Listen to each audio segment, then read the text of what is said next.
மேலாளர்களே, வருகை தந்து சிறப்பித்துக் கொண்டிருக்கின்ற உங்கள் அத்தனை பேருக்கும் முதலில் என்னுடைய நன்றியையும் வணக்கத்தையும் தெரிவித்துக் கொள்கின்றேன். இந்த மருத்துவமனையில் இன்றைக்கு நவீன மருத்துவ தொழில்நுட்பம் மற்றும் மேம்படுத்தப்பட்ட அடிப்படை வசதிகளுடன் கூடிய புதிய விரிவாக்கப்பட்ட 24 மணி நேர அவசர பராமரிப்பு வளாகம் ஒன்று தொடங்கி வைக்கப்பட்டிருக்கிறது. இந்த வளாகத்தின் மூலம் பெரியவர்கள் தொடங்கி குழந்தைகள் வரை 19 படுக்கை வசதிகள் கொண்ட ER வசதியும், உயர் கவனிப்பு தேவைப்படும் நோயாளிகளுக்கான பிரத்யேகமாக 17 படுக்கைகள் கொண்ட அதிதீவிர சிகிச்சை பிரிவுக்கான ஒரு அமைப்பு, ஹை டிபெண்டன்சி யூனிட் என்கின்ற வகையிலும் இன்றைக்கு திறந்து வைக்கப்பட்டிருக்கிறது.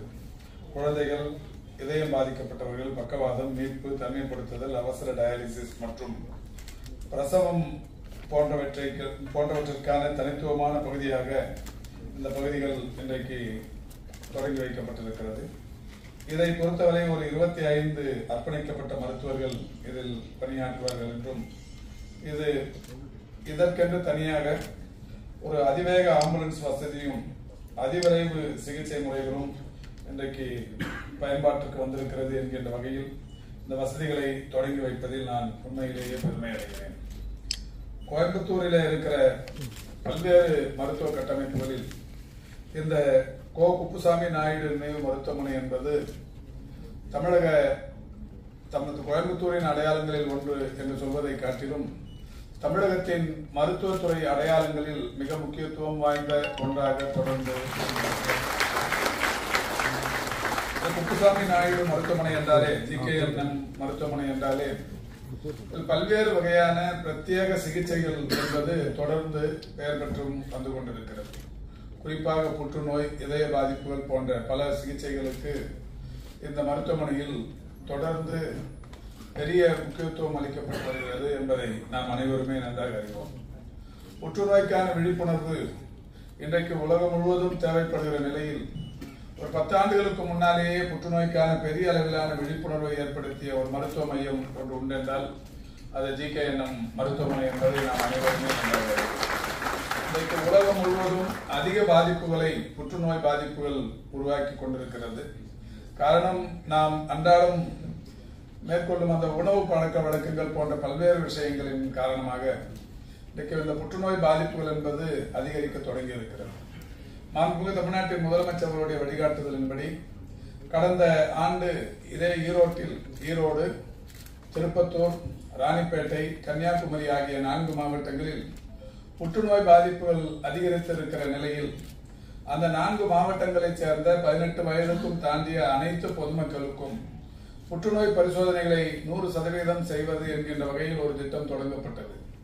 அதற்கான காரணம், அந்த 4 மாவட்டங்களில் புற்றுநோய் பாதிப்புகள் அதிகரித்து வருகிறது என்பதால் தான்.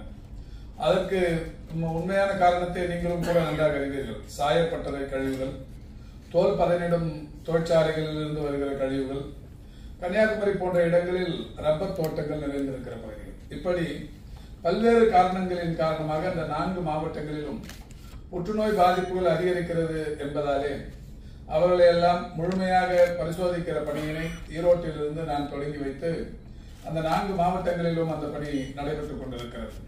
இந்த 4 மாவட்டங்களிலும் இதுவரை கண்டறியப்பட்டதில் ஏறத்தாழ 110க்கும் மேற்பட்டவர்களுக்கு புதிதாக புற்றுநோய் பாதிப்புகள் இருப்பது என்பது கண்டறியப்பட்டிருக்கிறது. அவர்களுக்கு இதுவரை அந்த மாதிரியான பாதிப்பு இருப்பது தெரியாமலேயே அவர்கள் பணியாற்றிக் கொண்டிருந்தார்கள். அந்த வகையில் இதுவரை பரிசோதித்தவர்களில் 110 பேருக்கும் மேற்பட்டவர்களுக்கு பாதிப்புகள் கண்டறியப்பட்டிருக்கிறது.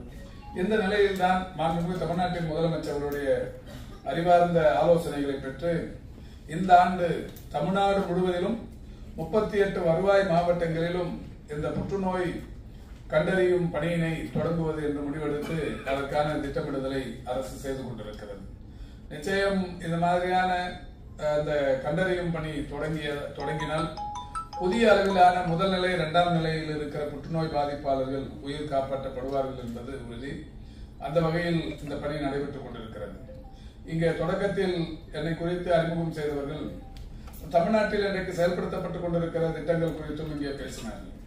மக்களை தேடி மருத்துவம், எண்ணுயிர் காப்போம் நம்மை காக்கும் 48, கலைஞரின் வருமுன் காப்போம், பாதம் பாதுகாப்போம், இதயம் காப்போம், சிறுநீரக பாதுகாப்பு திட்டம், நடப்போம் நலம் பெறுவோம், செயற்கை கருத்தரித்தல் மையங்கள், மக்களை தேடி மருத்துவ ஆய்வக திட்டம், தொழிலாளர்களை தேடி மருத்துவ திட்டம், இப்படி 36 திட்டங்கள் தமிழ்நாட்டில் புதிதாக செயல்படுத்தப்பட்டு வருகிறது. இதில் 10க்கும் மேற்பட்ட திட்டங்கள் இந்திய அளவில் மட்டுமல்ல உலக அளவில் வேறு எந்த நாட்டிலும் இல்லாத திட்டங்களாக இன்றைக்கு தமிழ்நாட்டில் செயல்படுத்தப்பட்டுக் கொண்டிருக்கிறது. மக்களை தேடி மருத்துவம் என்கின்ற அந்த மகத்தான திட்டம் செயல்படுத்த தொடங்கியதற்கு பிறகு இதுவரை அதன் மூலம் பயன்பெற்றிருப்பவருடைய எண்ணிக்கை 1,93,00,000 பேர் இதுவரை அந்த திட்டத்தின் வாயிலாக பயன்பெற்றிருக்கிறார்கள் என்பது மகிழ்ச்சியான விஷயம். 1,93,00,000 இப்போது 95 லட்சமாக உயர்ந்திருக்கிறது. 1,95,88,251 பேர் பயனாளிகள் இன்றைக்கு வீடுகளை தேடி சென்று அவர்களுக்கு மருத்துவ பெட்டகங்கள் தரப்பட்டிருக்கிறது. Diabetic, hyper tension, palliative care, physiotherapy, dialysis என்கின்ற வகையில் இந்த நோய் பாதிப்பு உள்ளவர்களுக்கு வீடுகளுக்கே தேடி சென்று இந்த மருத்துவம் பார்க்கிற பணி இன்றைக்கு தொடங்கப்பட்டு ஏறத்தாழ 2 கோடியை நெருங்கி கொண்டிருக்கிறோம். அதே போல்தான் இன்னுயிர் காப்போம் நன்மை காக்கும் 48 என்கின்ற ஒரு மகத்தான திட்டம். இந்த திட்டத்தின்படி தமிழ்நாட்டில் எங்கே எல்லாம் அதிகமாக விபத்துகள் நேர்க்குமோ அப்படி ஹாட்ஸ்பாட்ஸ் என்று கண்டறியப்பட்ட ஒரு 500 இடங்களுக்கு அருகில் இருக்கிற மருத்துவமனைகள், அரசு மருத்துவமனைகளை பொறுத்தவரை 237, தனியார் மருத்துவமனைகளை பொறுத்தவரை 455 ஆக 692 மருத்துவமனைகளில் இந்த பாதிப்பு விபத்து ஏற்பட்டவுடன் உடனடியாக முதல் 48 மணி நேரத்தில் மருத்துவமனைக்கு கொண்டு போய் சிகிச்சை அளிக்கும் பட்சத்தில் அவர்களுக்கு 1 லட்சம் ரூபாய் அரசின் சார்பில் தந்து அவருடைய உயிர் காப்பாற்றும் திட்டம் தொடங்கி வைக்கப்பட்டது. 2021 டிசம்பர் திங்கள் 18ஆம் தேதி மாண்புமிகு முதல்வர் அவர்களால் தொடங்கி வைக்கப்பட்ட அந்த திட்டத்தின்படி இதுவரை பயன்பெற்றிருப்பவர்கள் வெறும் விபத்துகளில் சிக்கி உயிர் காப்பாற்றப்பட்டிருப்பவர்கள் எண்ணிக்கை 2,93,264 பேர். இதற்காக இந்த அரசு செலவு செய்திருக்கிற தொகை 255 கோடியே 84 லட்சம். 255 கோடியே 84 லட்சம் ரூபாய் செலவில் இந்த 2,93,264 உயிர்கள் இன்றைக்கு காப்பாற்றப்பட்டிருக்கிறது. இந்த திட்டமும் இந்திய அளவில் மட்டுமல்ல உலக அளவில் இன்னுயிர் காப்போம் நம்மை காக்கும் 48 என்கின்ற திட்டம் ஒரு மகத்தான ஒரு பெயரோடு இன்றைக்கு மக்களுக்கு பயனளித்துக் கொண்டிருக்கிறது. அதேபோல் இதே கோவை மாவட்டத்தில் தான் கடந்த 2023ஆம் ஆண்டு ஜூன் திங்கள் 27ஆம் தேதி மதுக்கரை ஒன்றியம் மலுமிச்சம்பட்டி என்கின்ற ஊரில் இதயம் காப்போம் என்கின்ற ஒரு திட்டத்தை தொடங்கினோம். இதய பாதிப்புகள் அதிகரித்து வருகிற நிலையில் அந்த தொடக்க நிலைகளில் முதல் பாதிப்பு என்கின்ற வகையில் கிராமப்புறங்களில், குக்கிராமங்களில், மலை கிராமங்களில் இருப்பவர்களுக்கு உடனடியாக உதவுவதற்கு தமிழ்நாட்டில் இருக்கிற 8713 துணை சுகாதார நிலையங்களிலும் 2286 ஆரம்ப சுகாதார நிலையங்களிலும் லோடிங் டோசஸ் என்கின்ற வகையில் ஒரு 3 வகையான மருந்துகள் கையிருப்பு உறுதி செய்யப்பட்டு அந்த வகையில் 10,999 மருத்துவமனைகளில் அந்த மருந்துகள் கையிருப்பில் இருக்கிறது. ஆஸ்பிரின், குளோபிடோக்ரல், அட்டோவாஸ்டாட்டின் ஆகிய இந்த 3 மருந்துகளை பொறுத்தவரை இன்றைக்கு 10,999 மருத்துவமனைகளில் இருப்பு வைக்கப்பட்டு பாதிப்புக்குள்ளானவர்கள் உடனடியாக காப்பாற்றப்பட்டுக் கொண்டிருக்கிறார்கள். அந்த வகையில் கடந்த ஓராண்டில் மட்டும் உடனடியாக உயிர் காப்பாற்றப்பட்டு மேல் சிகிச்சைக்கு அனுப்பப்பட்டவர்களுடைய எண்ணிக்கை 12,000-ஐ கடந்திருக்கிறது. இப்படி தமிழகத்தை பொறுத்தவரை பல்வேறு திட்டங்கள் இன்றைக்கு தமிழ்நாட்டில் செயல்படுத்தப்பட்டுக் கொண்டிருக்கிறது. கடந்த 2 மாதங்களுக்கு முன்னால் பல்வேறு நிகழ்வுகளுக்காக நான் அமெரிக்காவுக்கு சென்றிருந்த போது பாஸ்டன் நகரில் இருக்கிற ஹார்வர்ட் பல்கலைக்கழகத்தில் ஒரு 20க்கும் மேற்பட்ட பல்வேறு அமர்வுகளில் பல்வேறு மருத்துவ வல்லுநர்கள் கலந்து கொண்ட அந்த நிகழ்வுகளில் நான் கலந்து கொண்டு தமிழ்நாட்டில் செயல்படுத்தப்படுகிற இந்த திட்டங்கள் குறித்தான குறும்படங்களை போட்டு விலைக்கு பேசிய போது உண்மையிலேயே மகிழ்ச்சி அடைந்தார்கள். உலகில் எந்த நாட்டிலும் இல்லாத இத்தகைய திட்டங்கள் வீடுகளுக்கே தேடி சென்று மருத்துவம் பார்ப்பது என்பது மகிழ்ச்சி அளிக்கிறது என்று பாராட்டினார்கள். தொடர்ந்து பால்டிமோரில் இருக்கிற ஜான் ஹாப்கின்ஸ் பல்கலைக்கழகத்தில் மாணவர்களுடன் கலந்துரையாடும் போது அவர்களிடத்திலும் இந்த திட்டங்கள் குறித்து சொன்னது ஒரு வகுப்பெடுக்கும் நிகழ்ச்சி எனக்கு வாய்ப்பு கிடைத்தது. அங்கே அவர்களிடத்திலே பேசும்போது அவர்களும் உலகின் பல்வேறு நாடுகளில் இருந்து வந்தவர்கள் அதிசயித்து நின்றார்கள். அதேபோல் வாஷிங்டன் டிசியில் இருக்கிற உலக வங்கியின் தலைமை அலுவலகத்தில் சீனியர் வைஸ் பிரசிடென்ட்ஸ் என்று சொல்லக்கூடிய துணைத் தலைவர்களுடனான ஒரு கூட்டத்தில் கலந்து கொண்டு நான் பேசும்போது தமிழ்நாட்டில் செயல்படுத்தப்படுகிற இந்த திட்டங்கள் குறித்து சொன்னதை அவர்களும் மகிழ்ச்சியோடு வரவேற்று இந்த திட்டங்கள் தமிழ்நாடோடு நின்றுவிடக்கூடாது, உலக நாடுகளுக்கெல்லாம் சென்றடைய வேண்டும் என்று மகிழ்ச்சி பொங்க பாராட்டினார்கள். இதை சொல்வதற்கு காரணம் தமிழ்நாட்டில் இந்த திட்டங்கள் செயல்படுத்தப்படுகிறது என்றால் ஏதோ அரசு மட்டுமே செய்வதால் இது சிறப்படைந்து கொண்டிருக்கிறது என்று நான் கருதவில்லை. ஜிகேஎன்எம் போன்ற மருத்துவமனைகளும் தமிழ்நாட்டில் இருக்கிற புகழ்பெற்ற தனியார் மருத்துவமனைகளும் இன்றைக்கு அரசு நிர்வாகங்களோடு ஒருங்கிணைந்து பணியாற்றி கொண்டிருக்கின்ற காரணத்தினால்தான் இன்றைக்கு தமிழ்நாட்டின் மருத்துவத்துறை என்பது புகழ்பெற்ற துறையாக இன்றைக்கு விளங்கி கொண்டிருக்கிறது. இதற்கான காரணம் நான் தொடக்கத்திலேயே சொன்னதை போல இந்த இன்னுயிர் காப்போம் நம்மை காக்கும் 48 அரசு மருத்துவமனைகளை பொறுத்தவரை 237 செயல்படுத்தப்பட்டுக் கொண்டிருக்கிறது. தனியார் மருத்துவமனைகளை பொறுத்தவரை 455 மருத்துவமனைகளில் இந்த திட்டம் செயல்பாட்டில் இருக்கிறது. நம்முடைய தனியார் மருத்துவமனைகளிலிருந்தும் கூட அரசு மருத்துவமனைகளிலிருந்தும் கூட இந்த கோரிக்கை வந்தது. 1 லட்சம் என்பது போதாது, பெரிய விபத்துகளுக்குள்ளாதவர்களுக்கு அந்த தொகையை அதிகரித்து தர வேண்டும் என்கின்ற கோரிக்கை வந்தது. மாண்புமிகு தமிழ்நாட்டின் முதலமைச்சருடைய கவனத்திற்கு கொண்டு சென்று கடந்த நிதிநிலை அறிக்கையில் அறிவித்திருக்கிறோம். மிக விரைவில் அந்த 1 லட்சம் என்பது 48 மணி நேரத்தில் வழங்கப்படுகிற 1 லட்சம் மிக விரைவில் 2 லட்சமாக உயர்த்தி தரப்படவிருக்கிறது. அதே போல் இன்றைக்கு தமிழ்நாட்டில் இந்திய அளவில் புகழ்பெற்ற திட்டங்களில் ஒன்றாக இருப்பது இன்சூரன்ஸ் ஸ்கீம். இந்த இன்சூரன்ஸ் ஸ்கீமை பொறுத்தவரை இந்த முதலமைச்சர் காப்பீட்டு திட்டம் என்பது இன்றைக்கு பெரிய அளவில் இன்றைக்கு இந்திய அளவில் புகழ்பெற்று விளங்கிக் கொண்டிருக்கிறது. 1,47,00,000 குடும்பங்கள் தமிழ்நாட்டில் இந்த காப்பீட்டு திட்டத்தின் மூலம் பயன்பெற்றுக் கொண்டிருக்கிறார்கள். ஆண்டுக்கு 5 லட்சம் ரூபாய் தொடங்கி டிரான்ஸ்பிளான்ட் என்று வருகிற போது ஏறத்தாழ 23 லட்சம் ரூபாய் வரை அவர்களுக்கு இந்த காப்பீட்டு திட்டத்தின் மூலம் தரப்பட்டுக் கொண்டிருக்கிறது. அந்த வகையில் ஒவ்வொரு ஆண்டும் அரசின் சார்பில் 1,546 கோடி ரூபாய் இன்சூரன்ஸுக்காக இன்றைக்கு பிரீமியம் தொகை செலுத்தப்பட்டு வருகிறது. ஒரு 5 ஆண்டுக்கு மட்டுமே 7,730 கோடி ரூபாய் செலுத்தியிருக்கிறோம்.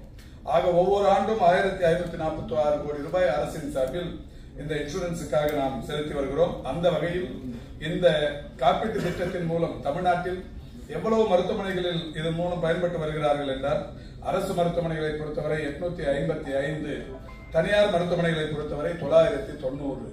ஆக 1,845 மருத்துவமனைகளில் அரசும் தனியார் மருத்துவமனைகளும் ஒருங்கிணைந்து இன்றைக்கு இந்த முதலமைச்சர் காப்பீட்டு திட்டத்தை மிக சிறப்பாக பயன்படுத்தி தமிழ்நாட்டில் பெரிய அளவில் ஏழை எளியவர்களுக்கு, நடுத்தர மக்களுக்கு, வறுமையில் வாழ்பவர்களுக்கு இந்த மருத்துவத்தை சமத்துவத்தோடு வழங்கி கொண்டிருக்கிற அந்த பணியினை தனியார் மருத்துவமனைகளும் ஒருங்கிணைந்து செய்து கொண்டிருக்கிறது. அப்படி செய்து கொண்டிருக்கின்ற காரணத்தினால்தான் இன்றைக்கு தமிழ்நாடு இந்த எல்லா குறியீடுகளிலும் முதலிடத்தில் இன்றைக்கு இருந்து கொண்டிருக்கிறது. அந்த வகையில் தான் தமிழ்நாடு அரசு மாண்புமிகு தமிழ்நாட்டின் முதலமைச்சருடைய வழிகாட்டுதலோடு எந்தெந்த தனியார் மருத்துவமனையில் பிரத்யேகமான சிகிச்சை அளிக்கிறார்களோ, சிறப்புக்குரிய மருத்துவர்கள் யார் எந்த தனியார் மருத்துவமனைகளில் இருந்தாலும் அவர்களையும் அரசு நிர்வாகத்தோடு ஒருங்கிணைத்து அவருடைய மருத்துவ சேவையும் பயன்படுத்திக் கொள்ள வேண்டும் என்கின்ற வகையில் தான் ரேலா மருத்துவமனையின் இயக்குனர் பெருமதிப்புக்குரிய ரேலா அவர்களை சென்னை ராஜீவ்காந்தி மற்றும் ஸ்டான்லி மருத்துவமனைகளுக்கு கல்லீரல் மாற்று அறுவை சிகிச்சைக்கான அந்த பயிற்சி தருவதற்கு அவருடன் ஒரு புரிந்துணர்வு ஒப்பந்தம் போடப்பட்டு அது இன்றைக்கு மிகப்பெரிய அளவில் பயன்பாட்டில் இருந்து கொண்டிருக்கிறது. அதே போல அப்போலோ லிட்டில் ஹார்ட்ஸ் பவுண்டேஷன் அவர்களோடு ஒரு புரிந்துணர்வு ஒப்பந்தம் போடப்பட்டு குழந்தைகளுக்கான இருதய நோய் பாதிப்புகளுக்கு அவர்களுடனான அந்த எம்ஓஇ இன்றைக்கு பெரிய அளவில் பயன்பட்டுக் கொண்டிருக்கிறது. டிடிகே மருத்துவமனை நிர்வாகத்தோடு ஒருங்கிணைந்து அரசு நிர்வாகங்கள் ஒருங்கிணைந்து மனநல மருத்துவ சேவையை மக்களுக்கு கிடைப்பதற்குரிய நடவடிக்கைகளுக்காக அவர்களுடன் புரிந்துணர்வு ஒப்பந்தம் போடப்பட்டிருக்கிறது. இதே கோவையில் கங்கா மருத்துவமனைக்கும் நம்முடைய அரசு மருத்துவமனைகளும் ஒருங்கிணைந்து பாதம் பாதுகாப்போம் என்கின்ற வகையில் நீரிழிவு நோயினால் பாதிக்கப்பட்டவர்களுக்கு பாதத்தை பராமரிப்பதற்கும் பாதுகாப்பதற்கும் தேவையான நடவடிக்கைகளாக அவர்களுடன் ஒரு புரிந்துணர்வு ஒப்பந்தம் போடப்பட்டிருக்கிறது. ஸ்னேகா பவுண்டேஷன் என்கின்ற ஒரு அமைப்புடன் தற்கொலை தடுப்பு மனநல ஆலோசனைகளுக்காக அவர்களுடன் ஒரு புரிந்துணர்வு ஒப்பந்தம் போடப்பட்டிருக்கிறது. ஸ்கார்ப் இந்தியா என்கின்ற ஒரு நிறுவனத்துடன் மனநல சிகிச்சை பயிற்சிகளுக்காக அவர்களுடனும் ஒரு ஒப்பந்தம் போடப்பட்டிருக்கிறது. கிட்ஸ் கேன் அமைப்புகளுடன் குழந்தைகளுக்கான புற்றுநோய் சிகிச்சைகளுக்காக அவர்களுடன் ஒரு புரிந்துணர்வு ஒப்பந்தம் போடப்பட்டிருக்கிறது. நயாகேர் மற்றும் எம்எஸ்டி அமைப்புகளுடன் செயற்கை நுண்ணறிவு தொழில்நுட்பம் இன்றைக்கு பெரிய அளவில் வளர்ந்து கொண்டிருக்கிற அந்த தொழில்நுட்பம் அதற்காக அவர்களுடனும் ஒரு புரிந்துணர்வு ஒப்பந்தம் போடப்பட்டிருக்கிறது. கடந்த 3 ஆண்டுகளில் மட்டும் இது போன்ற தனியார் மருத்துவமனைகளின் மருத்துவ சேவையை பிரத்யேகமாக அந்தந்த மருத்துவமனைகளில் இருக்கிற மருத்துவ சேவையை இன்றைக்கு பயன்படுத்தி அரசும் இந்த வகையில் தனியார் மருத்துவமனைகளும் ஒருங்கிணைந்து காரியங்களை செய்து கொண்டிருக்கிறது. நான் இதையெல்லாம் சொல்வதற்கு காரணம், இந்த மருத்துவமனையை பொறுத்தவரை நான் ஏற்கனவே சொன்னதை போல புற்றுநோய் விழிப்புணர்வாக இருந்தாலும் இதய பாதிப்புகளாக இருந்தாலும் தமிழ்நாட்டுக்கு ஒரு முன்னணி மருத்துவமனையாக இருந்து கொண்டிருக்கிற ஒன்று. புற்றுநோய்க்கான விழிப்புணர்வை ஏற்படுத்திய நீங்கள் நடத்திய மாரத்தானில் ஒரு 7-8 ஆண்டுகளுக்கு முன்னால் நான் 2 ஆண்டுகள் தொடர்ச்சியாக கோயம்புத்தூருக்கு வந்து உங்கள் மாரத்தான் போட்டியில் கலந்து கொண்டு நீங்கள் அளித்த பதக்கங்களை பெற்றிருக்கிறீர்கள். 21 கிலோமீட்டர் தூரம் நானும் சைலேந்திர பாபு அவர்களும் 2 முறை நீங்கள் நடத்திய அந்த போட்டிகளில் கலந்து கொண்டிருக்கிறேன். அதை சொல்வதற்கு காரணம், அந்த வகையில் இந்த மருத்துவமனையும் தமிழக அரசோடு இணைந்து ஒரு புரிந்துணர்வு ஒப்பந்தத்தை போட்டு அந்த புற்றுநோய் மற்றும் இருதய பாதிப்புகளுக்குள்ளான அந்த நடவடிக்கைகளுக்கு அரசுடன் ஒருங்கிணைய வேண்டும் என்கின்ற என்னுடைய வேண்டுகோளை விடுக்க கடமைப்பட்டிருக்கின்றேன். காரணம், இந்த ஜிகேஎன்எம் மருத்துவமனை என்பது ஏறத்தாழ 1952 தொடங்கி இன்றைக்கு தமிழகத்தின் ஒரு பெரிய அடையாளமாக மருத்துவத்துறையில் விளங்கிக் கொண்டிருக்கிற நீங்கள் தமிழக அரசோடும் இணைந்து ஏற்கனவே பல காரியங்களை செய்து கொண்டிருந்தாலும் பிரத்யேகமாக புரிந்துணர்வு ஒப்பந்தங்களின் மூலம் அரசுக்கு உறுதுணையாக இருக்க வேண்டும் என்கின்ற அந்த கோரிக்கை வைத்து இந்த சிறப்பான ஒரு கட்டமைப்பை நான் தொடங்கி வைப்பதற்கான அந்த நல்ல வாய்ப்புக்கு நன்றி கூறி விடைபெறுகிறேன். நன்றி.